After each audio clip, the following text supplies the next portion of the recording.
నమస్తే అండి, welcome back to my channel Ammabadi. ఈరోజు నా లంచ్ మెనూ వచ్చేసి పొట్లకాయ వేపుడు అండ్ పొట్లకాయ నూపప్పు. ఒక గ్లాస్ బ్రౌన్ రైస్ని తీసుకొని ఈ విధంగా మనం రైస్ని కుక్ చేసుకోవాలి.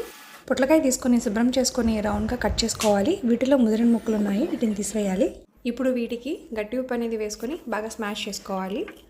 బాణీ తీసుకొని ఆయిల్ వేసి, ఆయిల్ వేడయ్యాక జీలకర్ర, ఎండుమిర్చి, కరివేపాకు, వెల్లుల్లి వేసి పోపు ఫ్రై అయ్యాక ఉప్పు కలిపిన పొట్లకాయ ముక్కలను గట్టిగా పిండి బాణీలో వేసుకోవాలి. ఇలా ఉప్పు కలపడం వల్ల వాటర్ మొత్తం వచ్చేస్తాయి.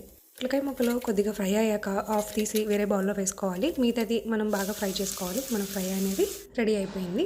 ఫస్ట్లోనే కొద్దిగా నూపప్పుని ఫ్రై చేసుకొని వాటర్ వేసి మిక్సీలో గ్రైండ్ చేసి పక్కన పెట్టుకోవాలి. ఇప్పుడు బాణీలో మనం సగం తీసి పెట్టుకున్న ముక్కలను మళ్ళీ బాణీలో వేసుకొని అందులో ఈ నూపప్పుని మనం యాడ్ చేసుకోవాలి. ఇలా మనం సన్నని మంట మీద బాగా దగ్గరికి అనించేంత వరకు కూడా వేసుకోవాలి. మీకు ఆయిల్ ఇంకా పడుతుంది అనుకుంటే ఆయిల్ కూడా వేసుకోవచ్చండి. సరిగా నా లంచ్ మెనూ బ్రౌన్ రైస్, పొట్లకాయ ఫ్రై, పొట్లకాయ నూపప్పు, కొద్దిగా సొంటి పొడి, కొంచెం కారపొడి.